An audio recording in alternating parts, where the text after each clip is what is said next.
ایسے اسباب پیدا ہو گئے ہیں کہ ہمارے نوجوانوں کو بے غیرت بنا دیا گیا. بے غیرت کیا بنایا ہے؟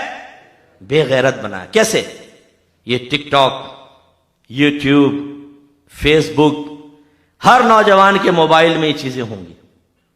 لیکن ہوں تو اس کا مطلب یہ نہیں ہے وہ غلطی کر رہا ہے. ہو سکتا ہے وہ اچھی پازیٹیو چیزیں دیکھتا ہوں، میں اس کا انکار نہیں کر رہا، لیکن یہ پپو پازیٹیو چیزیں دیکھتا ہو خالی، یہ بھی مجھے حسن ظن قائم نہیں ہوتا اصل میں. اس نے بے غیرت بنا دیا. کیسے؟ اچھا یہ بھی ایک منصب بن گیا ہے. ان سے ملیے، یہ ہے یوٹیوبر، یہ ہے ٹک ٹاکر. ابے بھائی یہ بھی کوئی منصب ہے، لیکن اس میں فخر ہے، بھائی ہم ٹک ٹاکر ہیں. ہاتھ نہیں ملاتے دوسرے، ٹک ٹاکر ہیں. کرتے کیا ہو تم؟ بے غیرت بنا. لڑکیاں ٹھمکے لگائیں، مائیں ٹھمکے لگا رہی ہیں، بتاؤ، بیٹیوں کے ساتھ ٹھمکے لگا رہی ہیں، باپ بیٹیوں کے ساتھ ناچ رہا ہے کہ وہ، کیونکہ ارننگ اچھی ہوتی ہے، اس میں فالوئنگ بڑھ جاتی ہے، پیسہ آتا ہے. اس کا مطلب یہ ہے، میں یہ جملے کہہ رہا ہوں، اللہ مجھے معاف فرمائے، بہت سخت جملے ہیں، کہ جو طوائفیں اپنا جسم بیچ کر پیسہ کماتی ہیں، اور جب آپ ان کو پکڑتے ہیں تو وہ کہتی ہیں کیا کریں، ہماری بھی اپنی ضرورتیں ہیں، ہمیں اور طریقے سے نہیں ملتا تو ہم پورا کر رہے ہیں. تو ان طوائفوں کے اندر اور اس طرح کے گندے کام کر کے ارننگ کرنے والے میں کیا فرق ہے؟ لیکن آپ اس کو کتنا برا بھلا کہتے ہیں، اور اس میں اپنی ماں کو ٹھمکے لگوا لو، بیوی کو ٹھمکے لگوا لو، بہن کو نچوا لو، اور گندی گندی حرکتیں کروا لو اور اس سے ارننگ کرو. ٹھیک ہے، کیوں؟ ہم ہیں ٹک ٹاکر، یوٹیوبر. او بھائی یوٹیوبر، تمہیں پتہ چلے گا میدان معاشر میں. آج ہمارے نوجوانوں نے 4 آستانوں کی بیعت کر لی ہے: گوگل، یوٹیوب، فیس بک، ٹک ٹاک. چاروں پیر یہ مرید ہے. روز آنے سے پیر کے آستانے پہ پہنچتے نا، ان کے وہ پہنچیں گے. بہت سے ایسے بیٹھے ہوں گے، کھانا چھوڑ دیا ہوگا شاید کسی ٹائم میں، لیکن ان 4 آستانوں پہ حاضری نہیں چھوٹے گی.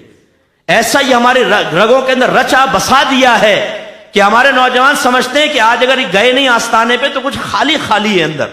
تو وہ سوتے سوتے بھی ٹیڑھی آنکھ سے ایک ٹھمکا دیکھ ہی لیتا ہے اور کلٹی ہو جاتا ہے کہ چلو یہ زیارت، یہ حاضری تو لگ جائے کم از کم. کتنی بری بات ہے کہ پیر صاحب ویٹ کر رہے ہیں اور فقیر ویسے سو جائے. اس سازش کو سمجھیے.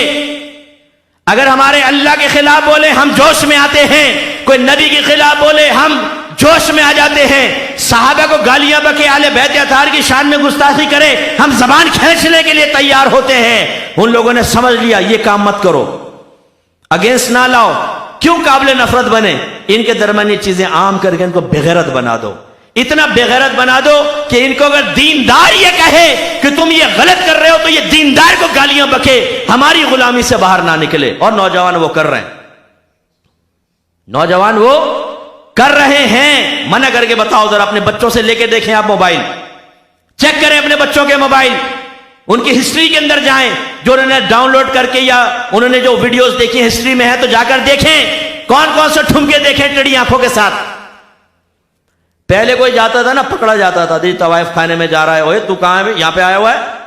اب ماں باپ وہاں بیٹھے ہوئے، یہ بیٹھا ہے صوفے میں، جیسے تو بڑے شرعی مسائل، فقہی مسائل دیکھ رہا ہے نا، وہ اصل میں ہوتا ہے یوں دیکھ رہا ہے، چل رہا ہے صاحب ڈانس. لڑکیاں، میری بچیوں ان چیزوں سے بچیں ورنہ تباہ ہوں گی.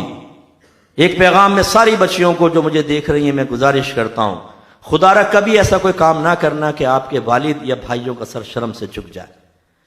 لیکن جس طرح کی لڑکیوں سے آپ دوستیاں کرتی ہیں بعض اوقات، اور جس طرح کی چیزیں آپ دیکھ رہی ہیں جس سے آپ کی طبیعت میں اشتعال پیدا ہوتا ہے، جس سے آپ کی طبیعت کے اندر ایک بے غیرتی، بے حیائی کا مادہ پروان چڑھتا ہے، جس کے ذریعے آپ کے اندر اپنے خاندان والوں سے ٹکرانے کی جرت پیدا ہوتی ہے، یہ ہو سکتا ہے آپ کو کہیں کا نہ چھوڑے. یہ اگر آپ کے ظاہر کو نہ بگاڑ سکیں، آپ کے باطن کو بگاڑ دیں گے. کتنی خواتین نے مجھے کہا کہ مفتی صاحب یوٹیوب پر، یہ فیس بک پر لڑکوں سے دوستی ہو گئی، اب میری شادی ہو گئی ہے لیکن لڑکوں کا تصور ذہن سے نہیں جاتا ہے. میں بظاہر شوہر سے بات کر رہی ہوتی ہوں، ذہن وہی ہے. ایسے ہم نے بعض نوجوانوں کو سمجھایا کہ بیٹا ایسا نہ کرو، دوستیں، شادی ہوگی نا سب چھوڑ دو. بھائی تو اتنا پپو کیسے بن جائے گا بھائی؟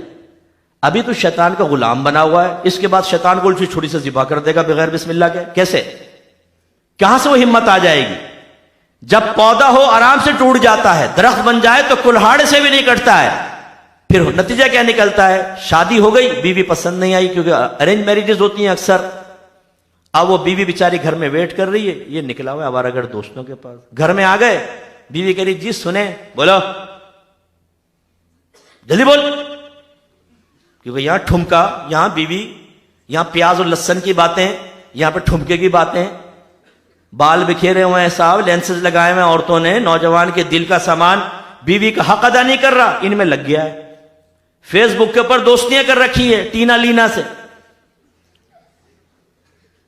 اچھا خود بھی فیک آئی ڈی بنا لیتا ہے بعض اوقات. ایسے سے مجھے ملے لڑکے، نام ہے محمد اکرم اور آئی ڈی بنائی ہوئی ہے زلیخا کے نام سے، اور وہ سامنے والے کو پاگل بنا رہا ہے، میں آج کام کر رہی تھی تم کہاں تھے، آواز سے نہیں، آواز سے. اچھا یہ پتہ نہیں کہ جو سامنے ٹینا بیٹھی ہے وہ بھی چراغ دین ہے، وہ بھی فراڈیا ہوتا ہے، دونوں یہ کر رہے ہیں. اسی طرح میرے بچوں یہ پرینک جو ہے، یہ پرینک مت دیکھا کرو. یہ بھی آج کل چل گیا ہے صاحب، کسی کی ماں بہن ایک کر دو، آپ اس کی دل آزاریاں کرو، اس کو ذلیل کر دو، لڑکیوں کے ساتھ گندے چھچورے جملے اب بولو، اور اس کے بعد آخر میں تو وہ بنا رہا تھا، ہاتھ ہلا دے ذرا، اور وہ ڈال دیتے ہیں. کسی کی بہن، کسی کی بیٹی کے ساتھ تم نے اتنا گندا کیا، خراب کام کیا، شکلوں کو آپ نے برا کہا، تیری شکل تو چڑیل کی طرح ہے، تیری شکل تو کتے کی طرح ہے، اس طرح کی باتیں کر کے تم نے لوگوں کو چھچورے طریقے سے ہنسانے کی کوشش کی، کیونکہ تمہیں ارننگ ہو رہی ہے. اور اس کی فالوئنگ کون بڑھا رہا ہے؟ اسکرائبرز کون ہیں؟ یہ نوجوان ہیں اسکرائبر. ہم ہیں نا تمہارے لیے، کرو بغیرتی، ہم تمہاری بغیرتی میں ساتھ دیں گے. حالانکہ اللہ نے فرمایا وَتَعَاوَنُوا عَلَى الْبِرِّ وَالتَّقْوَى وَلَا تَعَاوَنُوا عَلَى الْإِثْمِ وَالْعُدْوَانِ. نیکی اور بھلائی کے کاموں میں ایک دوسرے کے ساتھ تعاون کرو، برائی اور گناہ کے کاموں میں تعاون نہ کرو. اور ہم کر رہے ہوتے ہیں.